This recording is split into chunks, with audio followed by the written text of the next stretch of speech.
In the last lecture, you were able to compute the price of a bond under interest rate changes. As interest rates fluctuate back and forth as they always do, you now have the magical ability to be able to calculate the valuation or the pricing of that bond.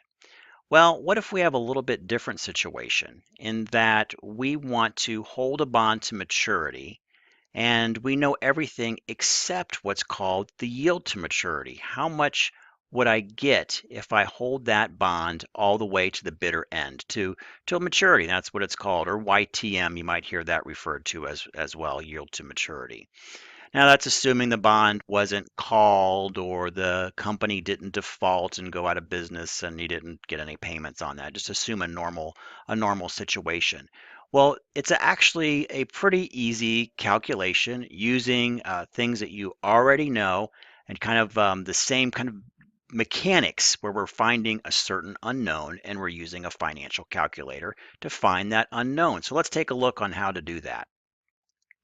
So here's a question that we have where you have a bond, and be careful about this. Make sure you fully read the question or understand what it's saying, because it may say something like the bond has 8 years remaining, like in this case, or it might say the bond is a 20-year bond, with 4 years remaining, or something like that. Just keep in mind you have really two time frames that you're looking at. One is what is the stated maturity rate on the maturity length on the bond? Is it a 10-year bond, 20-year bond? Okay, that's going to be printed right on the face of the bond. Then you have the other one, which is the remaining time. Because usually most of us aren't buying bonds at issuance. We're usually buying a bond after it's been out for a while, and someone has decided to sell it, and you're buying it. So some time has already expired. This is generally the um, most important thing that you're concerned about is really the remaining years. Now, you had to do a little subtraction on the last examples that we had in our first lecture. In this case, we're giving it right to you. So the bond has 8 years remaining to maturity, has a 10% coupon rate, annual payments to keep it easy, a hundred or $1,000 par value, kind of the industry norm, and we know the market price. So is 1,200 or $1,251.22. How do we know the market price? Well, maybe the stockbroker has told us, hey, you want to buy this bond? It pays a coupon rate of 10% and the price is 12.51. You want to buy it?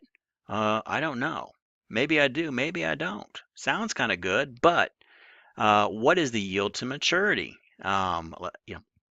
Let me find what that is. And is that yield to maturity? Here's another conceptual thing. It's not in this problem, but it's something to think about. After you calculate the yield to maturity on this, what should it equal? Another concept we talked about in the last video. It should equal the required rate of return. If it doesn't, and maybe it's to our favor, that's one of those arbitrage opportunities, and we could be millionaires overnight, but don't count on it because those really don't exist. But the yield to maturity should also equal the required rate of return for a bond of similar risk, et cetera, right? All right, so let's go ahead and calculate what that yield to maturity is. We're going to use our handy dandy arachnoid calculator here, and we're simply going to do like we've been doing all along, plugging in what we know and solving for the unknown, computing for the unknown. Okay, so let's just walk through it. Present value. Do we know present value? We sure do. That's that market price. We know exactly what the present value is because it's given to us either by a salesman or internet or whatever. We know exactly what the price of that bond is for the now, for the right now. So we plug that in. Now, I will say here's my one big red alert asterisk. Make note when you're doing any of these yield to questions, yield to maturity or yield to call, which I'll talk about at the end here. You want to make sure that you use a negative for the present value. I can't think of any easy way to remember that. Maybe because you're paying for a bond, you're assuming that you're paying for a bond and you want to calculate its yield to maturity. I don't know. That might be one way to think of it. Paying is like money out of your pocket, so that's a negative. Maybe that's an easy way to think about it. Or you just remember yield to maturity, I throw a negative present value on that market price that I've been given in a formula or that I know. Let's say you don't do that. What's going to happen? Well, your calculator is going to go wonky. You're going to get a crazy answer, or it will say cannot compute. So it may freeze up on you altogether, because apparently this is a little higher draining calculation when when the software calculates yield to maturity. So let's say that does happen. Then you can always remember, what did I mess up? Oh yeah, I forgot that negative. And hopefully that would recall your mind. You'll get something so crazy that you won't even put it down on a piece of paper if you do mess it up. All right, well, let's go ahead and put that in there. We're going to have a negative the 1,005 or $51.22. Make sure you do clear out all these values in here too. I found that the calculator can get a little wonky if I don't completely clear them out like I'm doing right now. So future value, what is the future value? Well, we know that. That's the par value, so we're just going to put that in there. That's 1,000. Number of periods, well, we know that. Number of periods remaining, okay? 8. I'll put 8.0, right? 8 years or 8 periods. Amount of payments, we don't have it in this, it's not necessarily stated here, right? But you know it's par value of 1,000. The coupon rate is 10%. Again, that's stamped right on the face of the bond. They're paying you 10% of that 1,000. They're paying you $100. I'd keep that at a positive. Okay, so keep all these positive. And then what we want to calculate is right down there. We'll delete that out. We want to calculate our interest rate. So we double check all of our inputs, look good, and we hit the calculate button. Ta-da! The magic works.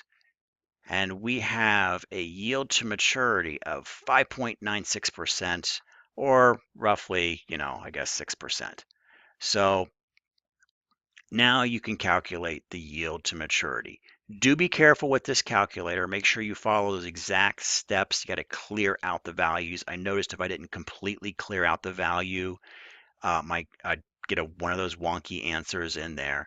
As long as I cleared it out and I always put my negative in there for the present value, it works pretty good. Works pretty good. So now you can calculate something even more sophisticated. Now you can calculate the yield to maturity on a bond.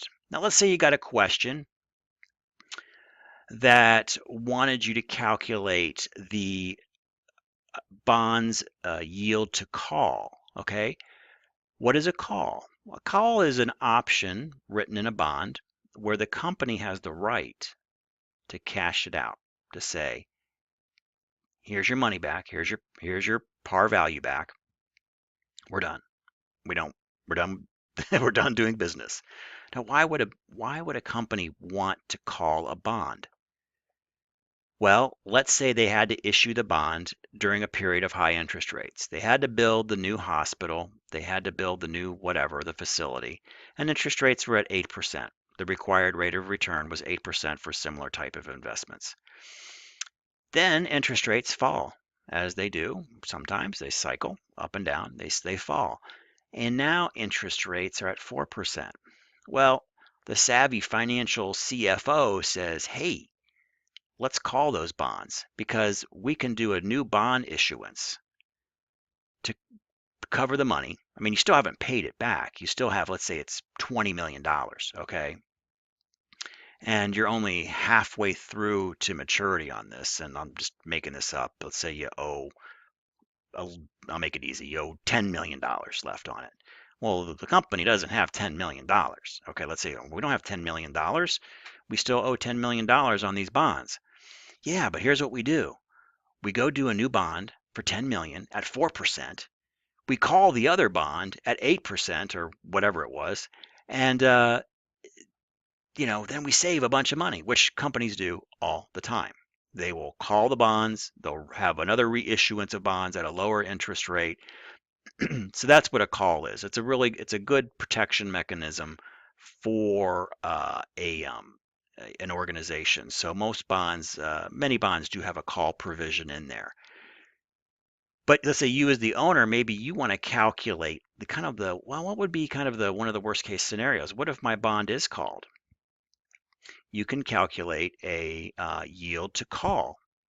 So and just think of it, the yield to call is, and it'll be stated on the bond. We have the ability to call the bond after so many years. It'll state it right in there. It won't, it won't say well, I guess it could say we can call it at any time, but usually it's, after whatever, after 10 years, after 7 years, we reserve the right to call the bond. So you can actually calculate the yield to call. Just think of it as yield to maturity. I mean, think of it as a early maturity is basically what it is. And you go through the same process, but make sure you use that new timeline where the new maturity, if you will, is the possible call date. Will be the yield to would be the amount of periods left. So that's where you want to be careful in calculating that time remaining when you're doing a yield to call, because you're going to be just the time remaining to that possible call of that bond. And you would calculate what those number of periods are and put that into the calculator. All right, so that concludes this lecture on the yield to maturity. And hold for 1 second, and I'm going to give you a kind of a brief little bonus here. All right, so here's my bonus. For those of you that watch the lectures, much appreciated. Thank you for watching the lectures, and I hope they do help with the homework assignments. I wanted to make a little separate segment here in case I ever use this video for another class, because this is only going to pertain to this class right now in spring of 2017 is a bonus opportunity. I said there'd be some secret bonus opportunities for those of you that watch videos, and this is one of them. So picking up the textbook right here, I am going to be giving a wonderful opportunity for you to earn points.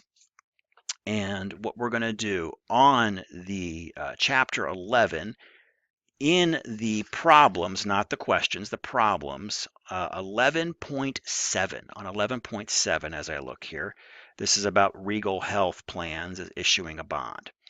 This is a problem that's going to involve a yield to maturity and a yield to call. Easy. You guys should have this, okay? And I'm going to be giving 10 points extra credit if you do have to solve this one correctly. Sorry, guys. 5 points for each one. There's an A and a B. You have to calculate the yield to maturity and the yield to call. And you'll get 5 points for each correct answer. Show your work, which again, all you have to do is show your calculator inputs and what you computed for. Show that and you're golden, okay? And I will put a Dropbox in the course news for that extra credit. All right, so good luck.